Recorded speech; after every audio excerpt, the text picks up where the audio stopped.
कल्याण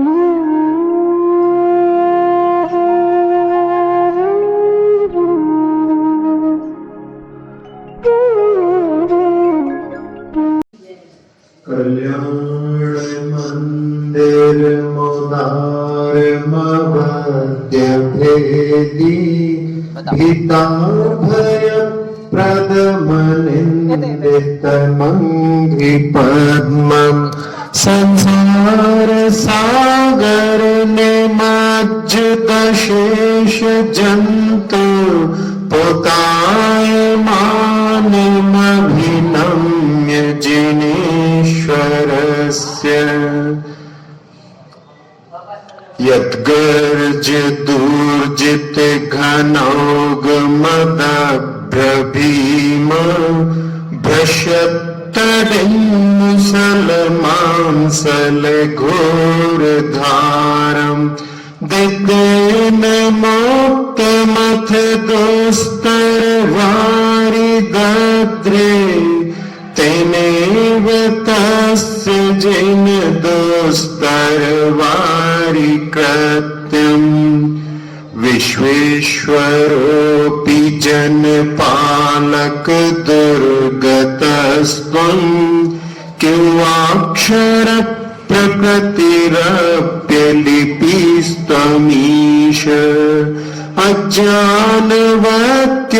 सदैव कथञ्चिदेव जानन्त्वयि स्फुरति विश्वविकास हेतुः पापारि संवृत नभांसि रजांसि रोषा दुत्थापितानि कमठेन शठेन यानि छायापितैस्तव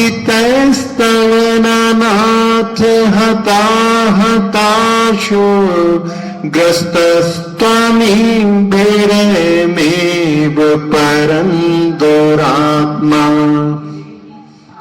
कल्याण मंदिर स्तोत्र जो पार्श्वनाथ भगवान की स्तुति है, उसमें भगवान के गुणों का वर्णन करते हुए आचार्य कुमुद चंद्र महाराज कह रहे हैं कि आप विश्व के ईश्वर होकर के भी दुर्गत कैसे। ये विरोधाभास अलंकार है।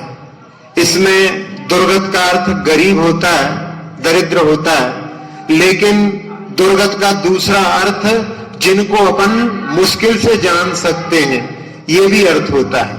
इसलिए जिनको जानना मुश्किल है, जिनका स्वरूप अचिंतनीय है, ऐसा यदि वर्णन किया जाता है तो वो विरोधाभास दूर हो जाता है। फिर आप अक्षर प्रकृति हैं, लेकिन आपकी कोई लिपि नहीं है, ये विरोधाभास है। फिर अक्षर का अर्थ होता है आत्मा कभी भी नष्ट नहीं होती है, और साथ ही साथ में अलिपि का अर्थ निराकार है। फिर इसके बाद में अज्ञानवान होते हुए आप में पूरे लोक को प्रकाशित करने वाला ज्ञान कैसे प्रकाशित होता है, ये विरोधाभास है। फिर बाद में आप अज्ञानियों की भी रक्षा करते हैं और आप में पूरे विश्व को प्रकाशित करने वाला, सब पदार्थों को प्रकाशित करने वाला ज्ञान हमेशा स्फुरायमान रहता है, इसमें कोई भी बाधा नहीं है। पार्श्वनाथ भगवान के बारे में आप सभी लोग जानते हैं कि पार्श्वनाथ भगवान के ऊपर कमठ ने उपसर्ग किया। कमठ तो 10 भाव पूर्व में उसका नाम था, बाद में वो शंबर नाम का ज्योतिष देव था। जब मुनि पार्श्व कुमार 4 महीने होने वाले थे, 7 दिन का उपवास लेकर के बैठे हुए थे और उनके ऊपर संवर देव ने उपसर्ग किया। तो कैसा उपसर्ग किया कि ऐसी धूल उड़ाई कि वहां पर पूरा आकाश धूल से भर गया, और उसने रोष के कारण, पूर्व भव का बैर था उसका, कई भवों से 10 भवों से बैर चला आ रहा था, उसके कारण ने उस रोष के कारण में उस छठ कमठ ने भगवान के ऊपर धूल उड़ाई, लेकिन उससे उनकी छाया भी प्रभावित नहीं हुई। समता का परिणाम कि उनके राग देश के परिणाम जहां पर नहीं प्रभावित हुए, और वो स्वयं हताश हो गया। और उसने क्या किया, जैसे सूरज के ऊपर कोई धूल फेंकता है तो सूरज तो धूल से ढकता नहीं है, स्वयं उसके मुख पर ही धूल गिरती है। ऐसे ही उस कमठ ने भगवान के ऊपर धूल फेंक करके अपने लिए ही कर्म रूपी धूल से जकड़ लिया। अब इसके बाद में दूसरा जो है उपसर्ग उनके ऊपर हुआ, बरसात करके, पानी गिरा करके। तो उसका वर्णन, यद गर्ज दूर्जित घनौग मद प्रभीम भ्रशतडिन मुसल मांसल घोर धारम दितेन मोक्त मथ दुस्तर वारि दद्रे तैनेव तस्य जिन दुस्तर वारि कृत्यम।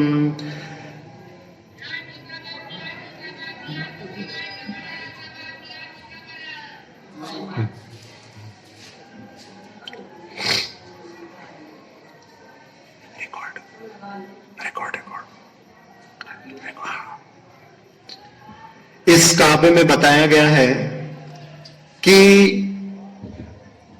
उस कमठ ने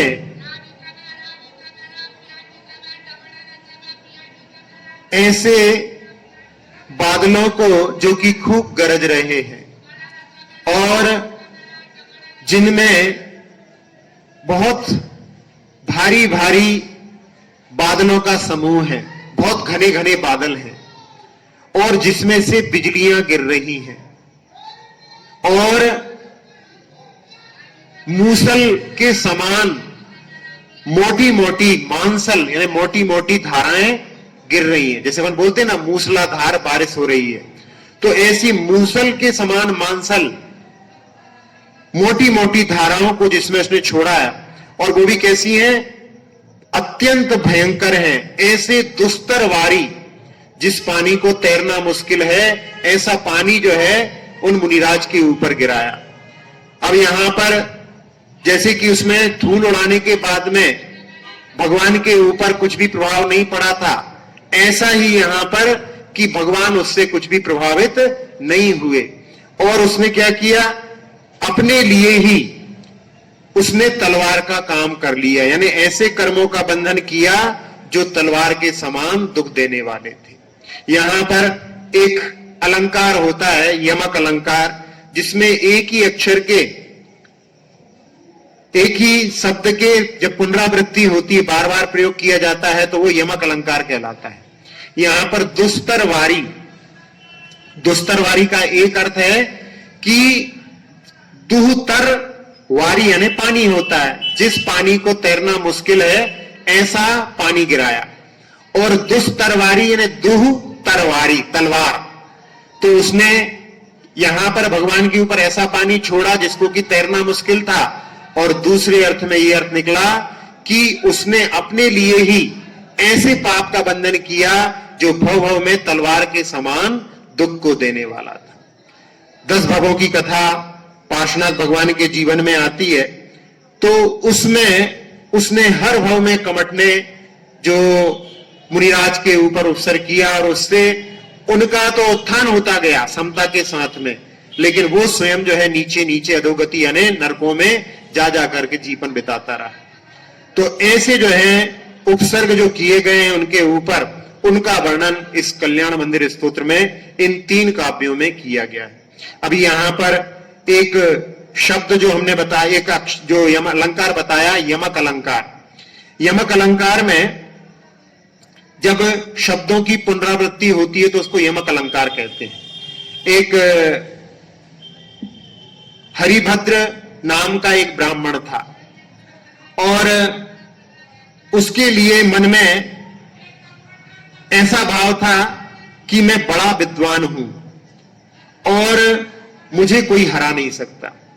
होता है कई बार लोगों को जब थोड़ा सा ज्ञान हो जाता है तो अहंकार के कारण में ऐसा सोचने लगते हैं। और उसने एक बार जो है इसी अहंकार में एक शर्त बना ली, कह दिया लोगों से कि यदि मैं जिससे हार जाऊंगा मैं उसका शिष्य बन जाऊंगा। अब एक बार क्या हुआ, वो प्रातः काल में भ्रमण कर रहा था और वहां पर एक श्वेतांबर साध्वी कुछ पाठ कर रही थी। तो वो पाठ में अपने यहां पर 9 नारायण और 12 चक्रवर्ती होते हैं। तो जब चक्रवर्ती होते हैं तब नारायण नहीं होते, और जब नारायण होते हैं तब चक्रवर्ती नहीं होते। क्यों नहीं होते? क्योंकि चक्रवर्ती का 6 खंड का राज रहता है और नारायण का 3 खंड का राज रहता है। तो आपस में भी टकराएंगे तो फिर वहां पर किसी का एक का राज होगा, 2 का नहीं हो नहीं सकता एक साथ में। तो एक चक्री दूसरे चक्री से नहीं मिलता, एक नारायण दूसरे नारायण से नहीं मिलता, और एक चक्री दूसरे नारायण से नहीं मिलता। यानी दूसरे नारायण, चक्री और नारायण का कभी मिलन नहीं होता। इसी प्रकार से एक तीर्थंकर का दूसरे तीर्थंकर से भी मिलन नहीं होता। तो उनकी जो है गाथा वो पढ़ रही थी। तो उस गाथा में चक्की दुगम हरि पड़गम, यानी 2 चक्रवर्ती पहले हुए, उसके बाद में 5 नारायण हुए। उनको हरि भी कहते हैं, केशव भी कहते हैं। फिर पर्ण चक्कीणम केशवो चक्की, फिर 5 चक्रवर्ती हुए और उसके बाद में एक हरि हुआ, यानी नारायण हुआ, और उसके बाद में फिर चक्री हुआ। केशव चक्की केशव, फिर उसके बाद में नारायण, फिर चक्री, फिर नारायण, फिर दु चक्कीय केशवो चक्की, फिर 2 चक्रवर्ती हुए, उसके बाद में एक नारायण हुआ और उसके बाद में आखिरी में चक्रवर्ती हुआ। ये गाथा का वो पाठ कर रही थी। अब इसमें बार बार चक्की चक्की शब्द आ रहा है। तो चक्की शब्द जो है प्राकृत में चक्रवर्ती के लिए होता है, लेकिन जो नहीं जानता है उसके लिए तो चक्की क्या है, पीसने वाली चक्की। तो उसने वहां पर बार बार सुना, उसको समझ में तो आया नहीं कुछ, और उसने उससे कहा कि चकवा की किम चकचकायते माता, चकवा के समय क्या चकचक कर रही है। चक्की चक्की शब्द आ रहा है तो क्या चकचक कर रही हूं। तो उस समय में उसने कहा, जो श्वेतांबर साध्वी थी, कि नूतन एवं चकचकायते, नई नई चीज होती है वही चमकती है। हंतु प्रतना, हम तो पुराने हैं, बुजुर्ग हैं, हम क्या चमकेंगे। चकचकायत का अर्थ 2 होते हैं। एक तो जो होता है कि चकचक करना, बोलना, और एक चकचकाने का अर्थ होता है चमक। चकचका रहा है मतलब उसमें से चमक निकल रही है। तो उसने वहां पर कहा कि नई चीज में चमक होती है, हम तो पुराने हैं। तो उस समय में उसको लगा कि ये तो मतलब कोई विद्वान है और उसको अर्थ मालूम नहीं था। तो उसने पूछा कि ये आप क्या पढ़ रही हो, हमें समझ में नहीं आ रहा है। तो उसने कहा कि हमारे गुरु पास में है, आप हमारे साथ में चलो। तो वो उनके साथ में चला गया, और वहां पर जाकर के जब उन्होंने उनका अर्थ बताया कि यहां पर चक्रवर्ती और नारायण जो हुए हैं उनका वर्णन इस गाथा में किया गया है।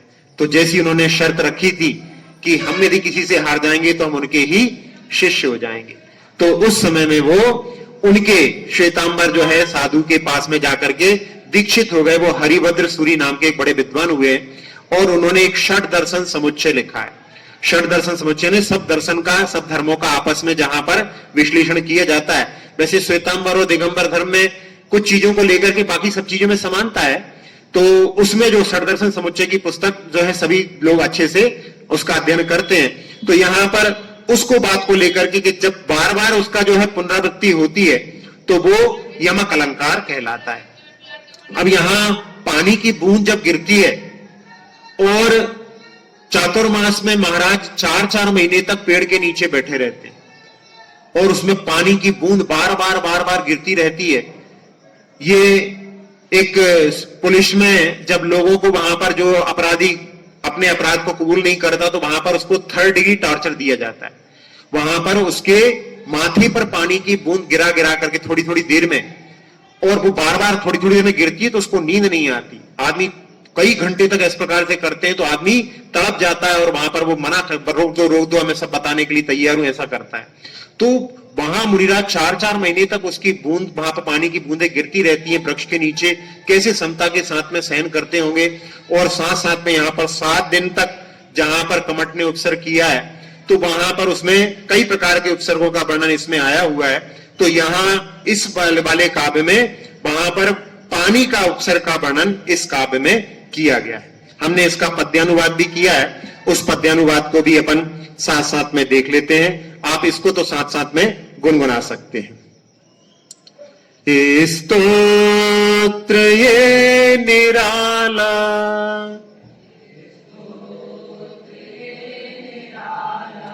सब दुख को हरने वाला,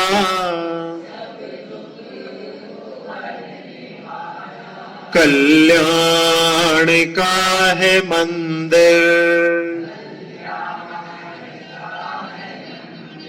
प्रभु गुण की है ये माला, स्तोत्र ये निराला,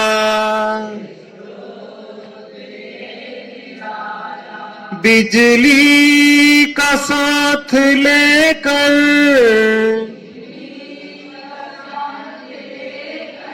गरजाए मेघों के दल, दुस्तर है वारी जिसमें धारा गिराई मूसल, तलवार घाव खुद में उस दुष्ट ने जो डाला,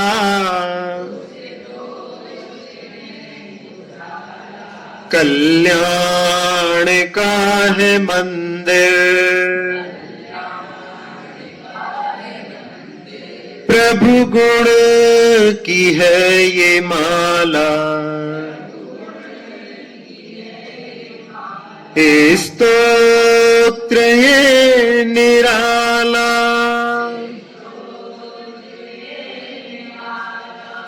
अब जो तीसरा काव्य जिसमें भी उपसर्ग का वर्णन है, ध्वस्तोर्ध केश विकृता कृतिमर्त्य मुंडप, प्रालंब भ्रत भयद वक्त्र विनिर्यदग्निः, प्रीतव्रजः प्रतिभवन्तमपीरितो यः, सुस्याभवत् प्रतिभवं भव दुःख हेतुः। इस काव्य में ध्वस्त ऊर्ध्वकेश,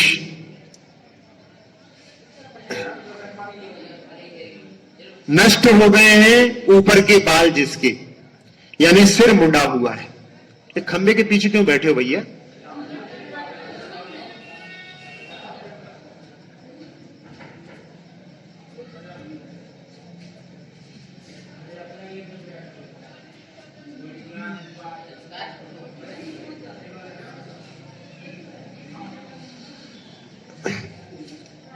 ध्वस्त ऊर्ध्वकेश यानी जिसके ऊपर के बाल मुंडे हुए हैं। विकृत आकृति यानी चेहरा बहुत खराब है, पूरा शरीर की आकृति खराब है। मर्त्य मुंड प्रालंभृत यानी मनुष्यों की मुंडों की माल पहने हुए हैं। भयद वक्त्र, भय को उत्पन्न करने वाला जिनका मुख है। वक्त्र शब्द जो होता है वो मुख के लिए होता है।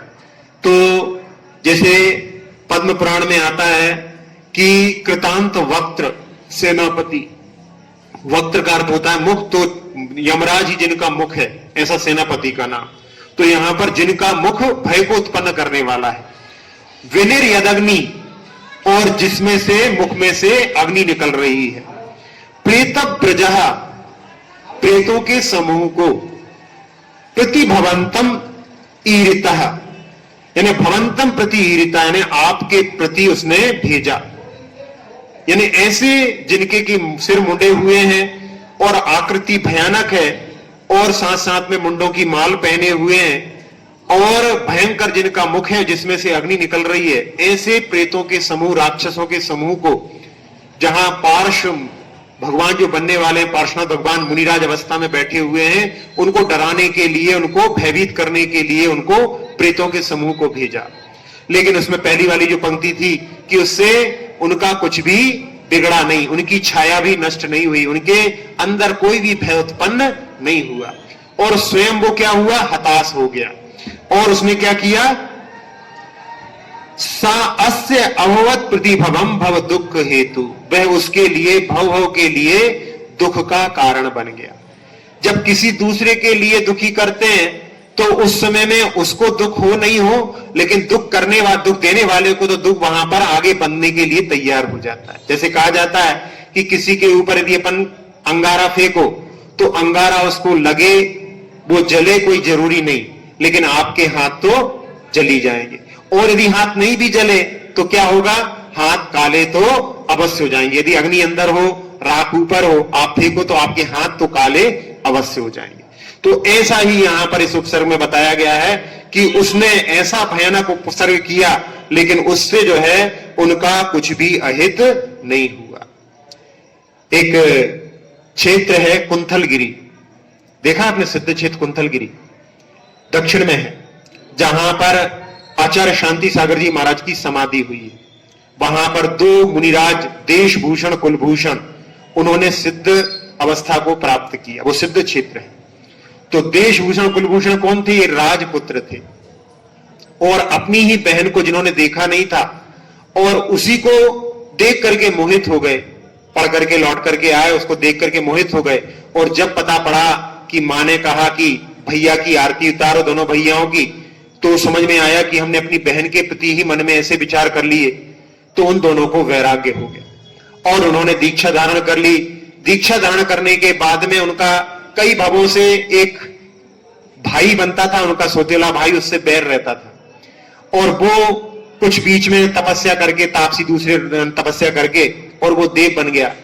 और वहां पर समोषण में केवली से पूछा कि अब अगले केवली कौन होंगे, तो उस समय उधर से उत्तर मिला कि अगले केवली देशभूषण कुलभूषण होंगे, और इसका तो भव का बैर था।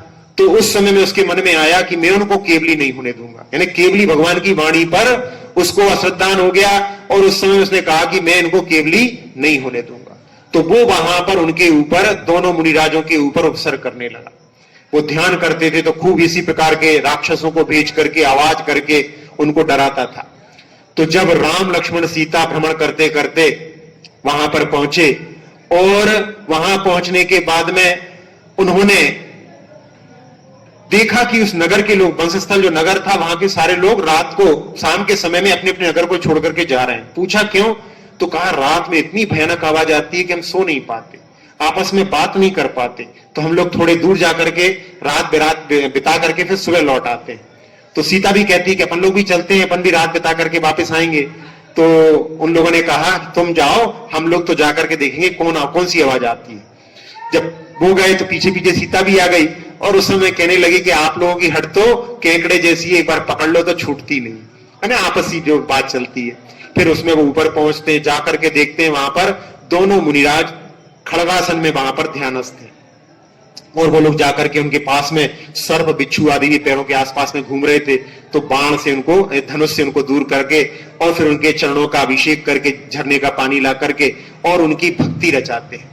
और भक्ति के बाद में जैसे ही संध्या काल होता है, अंधेरा होने लगता है, तो वो जो देव था फिर से आकर के, वो ज्योतिष देव फिर से आकर के अपनी विक्रिया के माध्यम से भयानक आवाज उत्पन्न करने लगता है।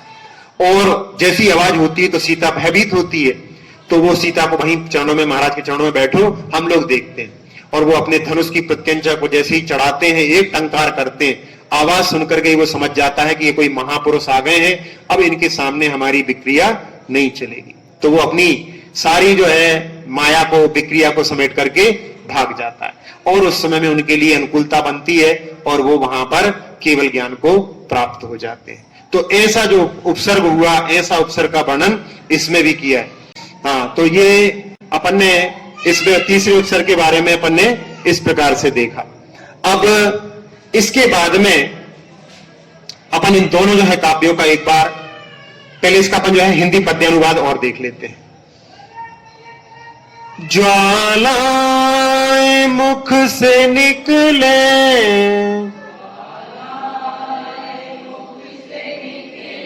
नर मुंड मालधारी,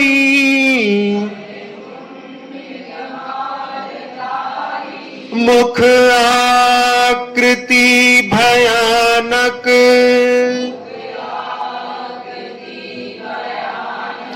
प्रेतों को भेजा भारी,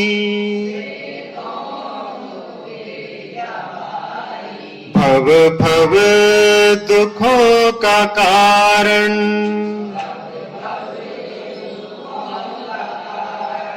खुद अपने लिए ढाला,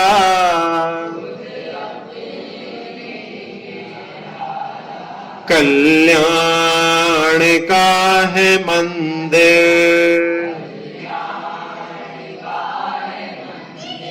प्रभु गुण की है ये माला,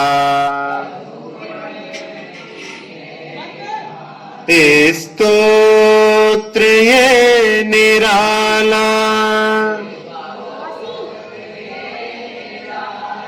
सब दुख को हरने वाला,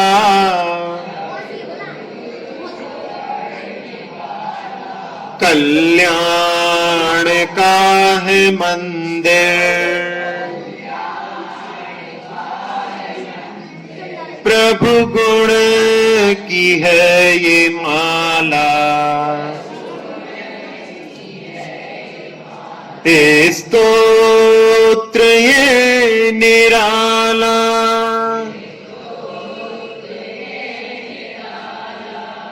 कैसे कैसे उपसर्ग मुनिराजों के ऊपर हुए हैं पार्श्वनाथ भगवान के इन 3 काव्यों में तो अपन ने देखा ही, साथ ही साथ में जो बड़ा समाधि मरण है उसमें भी कैसे कैसे उपसर्ग मुनिराजों के ऊपर हुए हैं। एक मुनिराज के ऊपर चिलाती पुत्र जो राजा शनिक के भाई थे और बड़े बिगड़े हुए ने, एक प्रकार से आतंकवादी जैसा उनका जीवन था, डाकू जैसा जीवन था, और उनको आकर के किसी ने बता दिया कि एक सेठ की पुत्री सुभद्रा का विवाह हो रहा है, वो बहुत सुंदर है, वो तुम्हारे योग्य है। ऐसे लोगों को चढ़ाने वाले मिल जाते हैं और वो चने के झाड़ पर चढ़ भी जाते हैं और उसके कारण में फिर बाद में कई ऐसी परेशानियां हो जाती हैं। तो उसने जाकर के उस कन्या का अपहरण कर लिया और कन्या का अपहरण करने के बाद में उससे कहा कि तुम मुझे स्वीकार करो। तो उसने कहा भारतीय नारियां किसी को एक बार स्वीकार कर लेती हैं, उसके बाद में फिर किसी दूसरे को अपना पति स्वीकार नहीं करती है। उसके प्रति तो पिता की, भाई की और पुत्र के समान दृष्टि रहती है। तो उस समय राजा शनिक उनका पीछा कर रहे थे और उसने उस कन्या का क्रोध में, जो हमें नहीं स्वीकार करती वो किसी की नहीं हो सकती है, उसका गला काट दिया और उसके मुंड को लेकर के भागा। पीछे पीछे राजा शनिक भी जा रहे हैं और भागते भागते उसने देखा कि अब तो बचना मुश्किल है। और उस समय में एक पहाड़ के ऊपर वो चढ़ता है, रास्ते में वो वहां पर मुंड को भी फेंक देता है और साथ साथ में वहां पर महाराजाओं, एक मुनिराजों का एक समूह, एक आचार्य महाराज का संग रहता है। वो सोचता है कि अब इन्हीं की शरण में मैं बच सकता हूं। ऐसे भावों से वो अपने बहुत सारे जो है वस्त्रों को छोड़ करके और जाकर के महाराज के चरणों में कि मुझे अपने शरण में ले लो। महाराज अवधि ज्ञानी थे, जानते थे कि इसकी थोड़े दिन की आयु बची है, 8 दिन की आयु बची है। और उस समय में इशारा करते हैं कि पीछे कोई तुम्हारे आ रहा है और वहां पर वो कुछ नहीं गिन करके वो महाराज के चरणों में केशलोंच करने लगता है। केशलोंच करके और जब राजा शनिक पहुंचते हैं, वस्त्रों को देखते हैं और वो मन में सोचते हैं कहीं ऐसा तो नहीं है कि इसने अपने आप को बचाने के लिए महाराज के संग में प्रवेश कर लिया हो। तो वो डर रहा था और जाकर के देखता तो वास्तव में वहां पर वो अभी दीक्षित होकर के वहां पर मुनिराज के रूप में बैठे हुए। और उस समय में मन में ऐसा सोचा था कि भले ही साधु बन गए हैं लेकिन वो आतंकवादी है इसलिए मैं उसको छोड़ूंगा नहीं, ऐसे भावों से गए। लेकिन जब उनके चेहरे को देखा तो बिल्कुल जैसे कहा जाता है मुनिमन सम निर्मल नीर, तो वहां पर चेहरे पर बिल्कुल समणत्व के भाव। तो उनको देख करके उसने नमन करके और लौट गया।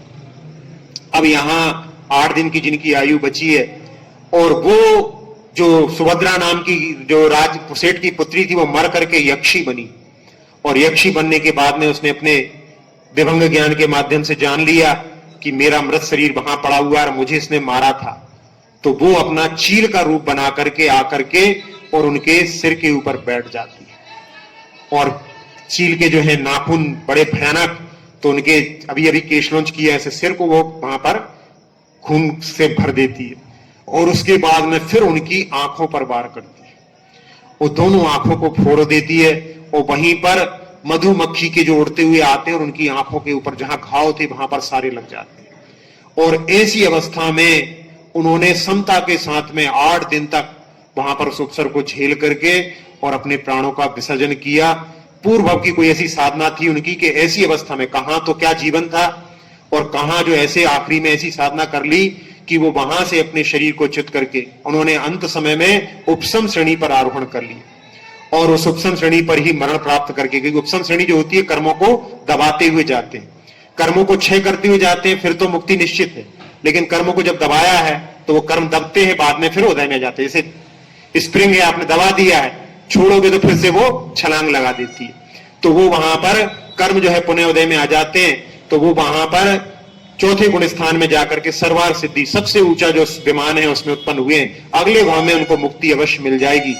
ऐसे कई उपसर्गों का वर्णन होता है। यहां पर इस काव्य में 3 पार्श्वनाथ भगवान के उपसर्ग का वर्णन किया है। अब इन दोनों काव्यों का फिर से एक बार आप जो है पाठ सुन लें। यद गर्ज दूर्जित घनौग मद प्रभीम भ्रशत्तडिन्मुसल मांसल घोर धारम दितेन मुक्त मथ दुस्तर वारि दध्रे तेनेव तस्य जिन दुस्तर वारि कृत्यम धस्तोर्धकेश विकृता कृतिमर्त्य मुंडप प्रलंब भ्रत भयद वक्त्र विनिर्यदग्निः प्रेतव्रजः प्रतिभवन्तमपीरितो यः सुस्याभवत् प्रतिभवं भव दुःख हेतुः। इस 32वें काव्य में बताया गया था कि जो गरज रहे हैं बलिष्ठ मेघों का समूह और जिसमें से बिजली गिर रही है, ऐसे मूसल के समान मूसलाधार मोटी मोटी धारा जो अत्यंत भयंकर है, ऐसे जल को उस कमठ ने आपके ऊपर बरसाया था और उस जल से आपका तो कुछ नहीं हुआ, उस कमठ ने अपने लिए ही तीक्ष्ण तलवार का काम किया, अर्थात ऐसे कर्मों का बंद किया जो तलवार के समान दुखदायी थे। फिर इसके बाद में उस असुर के द्वारा मुंडे हुए तथा विकृत आकृति वाले नर कपालों की माला को धारण करने वाला और जिसके भयंकर मुख से अग्नि निकल रही है, ऐसा जो पिशाचों का समूह आपके प्रति प्रेरित किया था, दौड़ाया था, उस असुर को प्रत्येक भव में संसार के दुख दुखों का कारण उसने अपने लिए ही बांध लिया। अक्षर पद मात्रा से दूषित वचन अगर मगनी रहे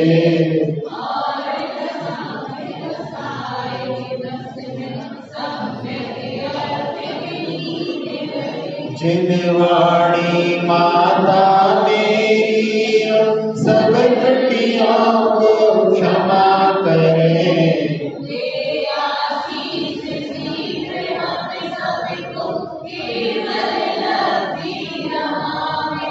प्राप्त हमें हो बोधि समाधि परिणामों की शुद्धि हो।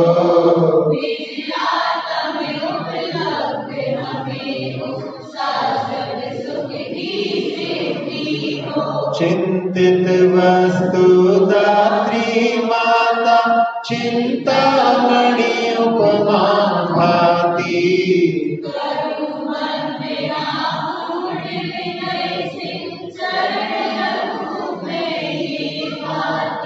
कर जिन वाणी स्तुति तन की ममता